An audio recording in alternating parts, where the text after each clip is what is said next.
배분하고 인사 한번 더 하겠습니다. 가만히 보니 복이 있어 보입니다. 하나님의 말씀인 성경에는 복에 관한 말씀들이 많이 나옵니다. 물질의 복, 자녀가 형통한 복, 또 농사지어서 풍년을 거두는 복, 많은 복들이 나옵니다.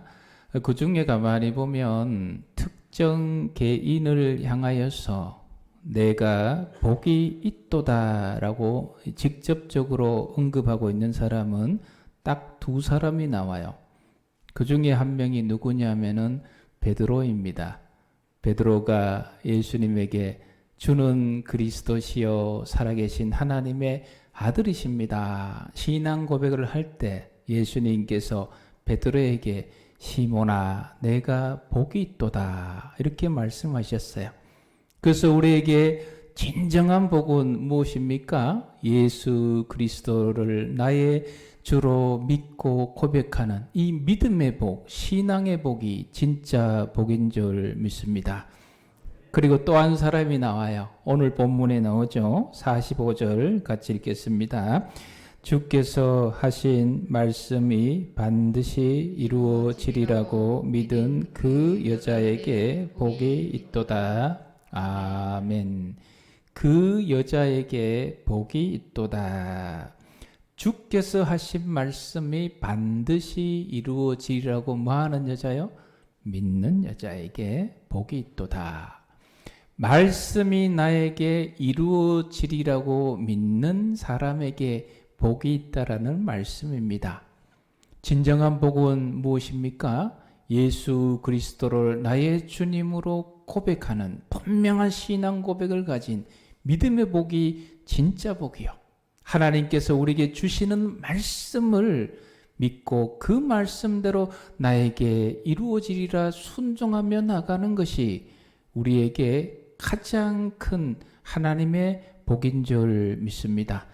저와 여러분들이 오늘 말씀을 통하여서 주님의 말씀이 반드시 나에게 이루어질 줄 믿고 나아가는 복된 성도 되시기를 축복합니다. 그 여자에게 복이 있도다. 그 여자는 누굽니까? 잘 아시다시피 예수님의 육신의 어머니 마리아예요. 그 여자는.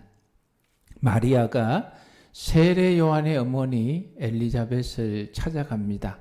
나이 많은 엘리자벳이 임신했다는 소식을 듣고 문안차 찾아갑니다. 찾아간 그 마리아를 향해서 성령 하나님께서 엘리사벳을 감동시켜서 주신 말씀이 내가 복이 있다는 거예요. 41절 우리 같이 읽겠습니다. 엘리사벳이 마리아가 문안함을 들으매 아이가 복중에서 뛰노는지라 엘리사벳이 성령의 충만함을 받아. 아멘. 엘리사벳이 성령의 충만함을 받아 성령의 감동으로 내가 복이 있도다. 여기서 우리가 하나 기억해야 될 것은 성령이 충만한 사람은 따라합시다. 축복하는 사람입니다. 남에게 복을 베푸는 사람, 너가 정말 복이 있습니다. 축복하는 것, 성령이 충만한 사람이 하는 거예요. 엘리사벳은 성령의 감동으로 마리아에게 복이 있도다.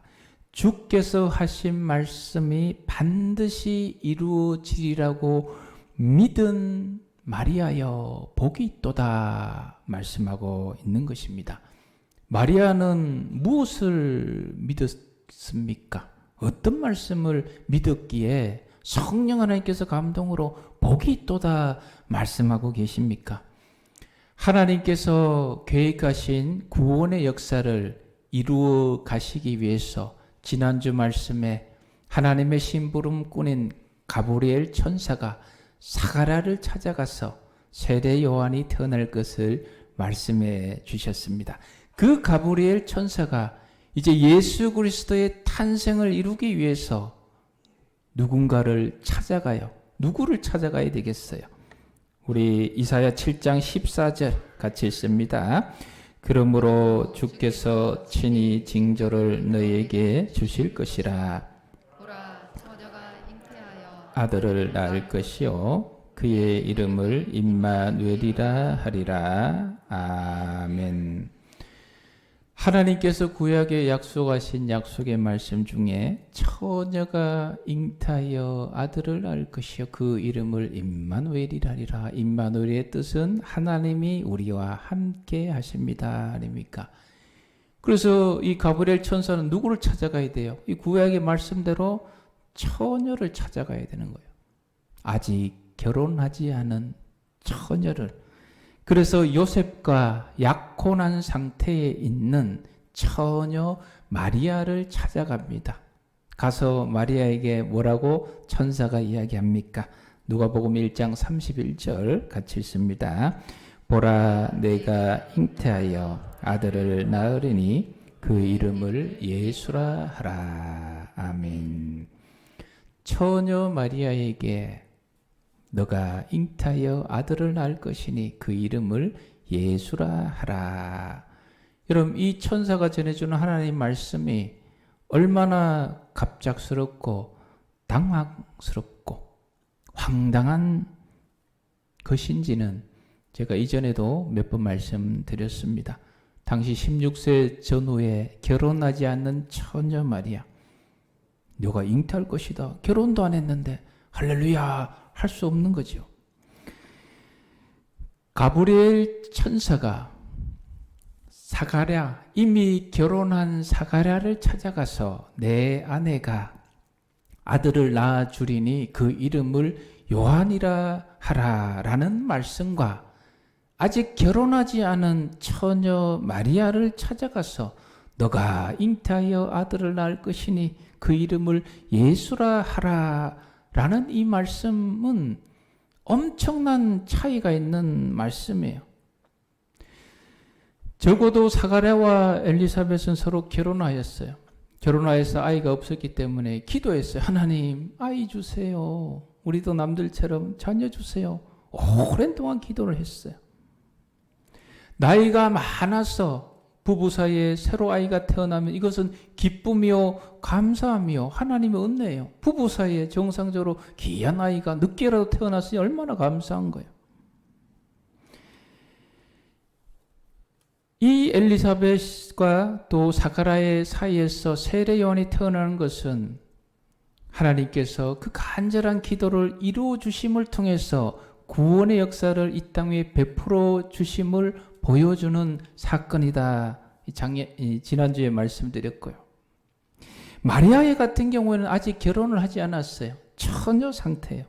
처녀가 아이를 낳는다는 것은 이것은 있어서는 안 되는 일이죠. 오늘날에도 처녀가 결혼하지 않은 처녀가 아이를 낳으면 이거는 참 여러 가지가 곤란해요.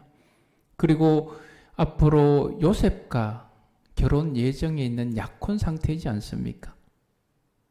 마리아가 잉태하게 되면 내가 요셉과 결혼해야 되는데 이 결혼조차도 깨어질 위기, 이 불확실성이 이 천사가 주는 말씀 중에 존재하고 있는 거예요. 여러분, 마리아가 그렇게 기도하지 않았어요. 하나님 아버지, 처녀인 상태인 제가 잉태하여 아들을 낳게 해주세요라고 절대 기도하지 않았어요.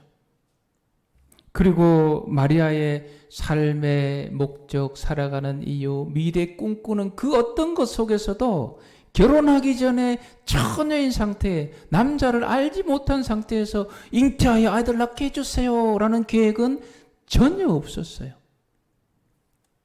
그럼에도 가브리엘은, 이 천사는 처녀인 마리아에게 하나님의 말씀, 하나님의 구원 계획 속에 처녀인 너를 통해서 메시아가 태어날 것을 말씀하고 있어요. 마리아야, 너는 남자를 알지 못하는 처녀지만 오실 그리스도께서 성령의 능력으로 잉태되어 태어나실 것이요, 그분은 하나님의 아들이라 불려질 것이다.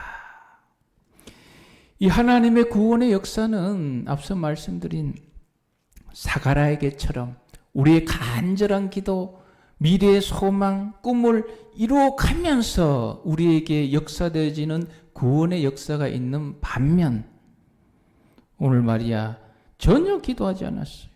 인생에 이런 계획 갖지 않았어요. 처녀 상태에서 내가 임신하리라 생각도 하지 않았어요. 그러나 그 길, 그 방법, 그런 역사를 통해서도 하나님의 구원 계획을 우리에게 이루어가고 계심을 보여주고 있는 말씀입니다.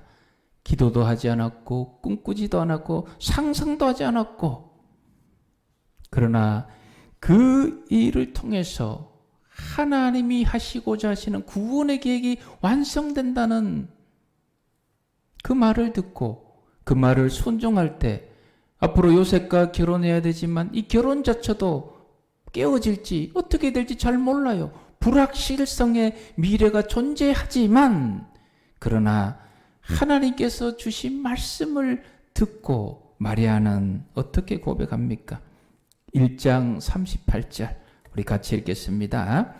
마리아가 이르되 주의 여종이오니 말씀대로 내게 이루어지이다 하매 천사가 떠나가리라. 아멘. 한번 따라하겠습니다. 말씀대로 나에게 이루어지기를 원합니다. 이 고백의 이야기를 하나님께서는 마리아가 복이 있다라고 말씀하고 계시는 거예요. 하나님의 전달되는 말씀과 계획의 뜻이 자기가 생각하고 있는 계획과 소망과 전혀 다른 방향임에도 불구하고 그 계획과 뜻대로 순종하면 불완전한 미래가 이렇게 예측될지라도 하나님께서 나에게 주신 말씀이니 말씀이 내게 이루어지기를 원합니다. 고백하는 마리아에게 성령 하나님께서 감동하심으로 내가 복이 있다 말씀하고 계십니다.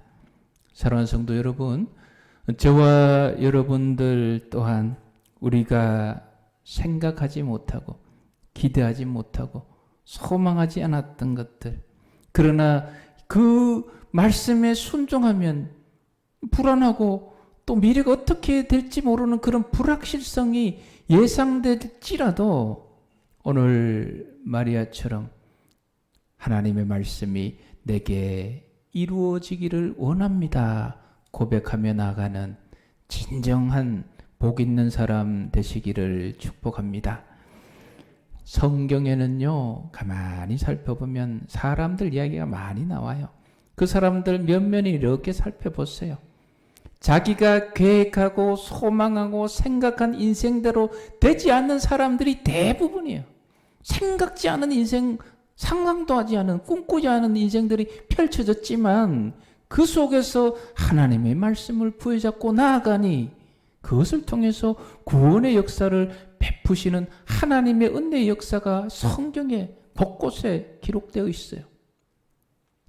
여러분 잘 아시는 요셉이 아버지에게 얼마나 사랑받았어요. 사랑받으면서 요셉이 하나님 앞으로 제가 형들에게 노예로 팔려가게 해주세요. 나의 꿈은 앞으로 형들에게 노예로 팔려가는 게 나의 꿈입니다. 이런 생각 전혀 하지 못했어요. 그러나 그 현실이 펼쳐진 거예요. 그러나 그 속에서도 하나님의 말씀과 하나님의 뜻이 있음을 믿고 나아가니 이 요셉이라는 인물을 통해서 야곱 가문이 어려울 때 구원의 역사가 임하고 이스라엘 전체가 하나님 앞에 서가는 그 구원의 도구로 우리 하나님 또 사용하시지 않습니까? 모세는 어떡합니까? 살인자로서 미디안 광야로 도망가서 양치는 목동으로 40년을 보내요. 그 40년을 보내면서 모세가 앞으로 내가 이스라엘 백성들을 탈출시켜서 가나안 땅으로 인도하는 그런 위대한 지도자가 될 거야 생각하지 못했어요. 그냥 내 인생 여기 양치다 끝나구나. 나는 살인자지. 그러나 그 속에 하나님 찾아오셔서 출애굽이라는 귀한 사명을 줄 때 모세는 그 말씀 부여잡고 하나님의 구원의 역사로 쓰임받은 거예요. 다윗은 어떠합니까 여러분? 다윗이 아버지 심부름으로 전쟁터에 가지 않습니까? 형들에게 음식 주라고. 그 전쟁터에 심부름을 갔는데 거기에서 생각지도 못한 거인 골리앗과 싸우게 될 줄 어떻게 알았겠어요? 사도 바울은 또 어떠합니까? 사도 바울이 원래 뭐 하는 사람이었어요? 예수 그리스도를 믿음으로 고백하는 사람들을 핍박하고 잡아 옥에 가두고 심지어 죽이기까지 하는 그 사람. 그 사도 바울이 미래에 유럽 땅을 다니며 아시아 지역을 다니면서 예수 그리스도를 주님으로 증거하는 그 인생을 살아갈지 그 당시에 상상이나 했겠어요. 오늘 마리아도 마찬가지입니다. 자기가 전혀 생각하지 않은, 꿈꾸지 않았던 미래가 하나님 말씀 중에 지금 열려질 것을 얘기하고 있어요. 그것을 마리아는 하나님의 말씀이 내게 이루어지기를 원합니다. 고백하며 나아가고 있습니다. 사랑하는 성도 여러분, 저와 여러분들의 인생도 하나님의 구원 계획 속에 귀하게 쓰임받기를 축복합니다. 우리가 기도하는 것, 내가 꿈꾸는 것, 내가 소망하는 것, 그것을 이루어 주심으로 하나님의 구원의 역사를 베풀어가는 사건들도 있어요. 그러나 때때로 오늘 마리아에게처럼 내가 기도하지도 않았어요. 내가 전혀 꿈꾸지도 않았어요. 상상도 하기 싫은 일들이에요. 그러나 그 일을 통하여 하나님께서 우리에게 구원의 역사를 베풀어 가기 위해서 우리에게 말씀을 주시고 계신다면 그 말씀을 순종함을 통해서 미래의 불확실성과 이게 어떻게 될까 염려도 되고 근심도 되고 하겠지만 그러나 하나님의 말씀이기에 내가 믿고 순종하며 나아갑니다. 인간적인 생각으로는 불안하지만 하나님의 말씀은 반드시 열매 맺으시고 하나님의 말씀은 반드시 귀한 은혜의 역사로 나에게 미래에 펼쳐질 줄 믿기 때문에 내가 그 말씀을 믿고 순종하며 나아갑니다. 고백하는 이 시대의 진정한 복 있는 사람 되시기를 주님의 이름으로 축복합니다.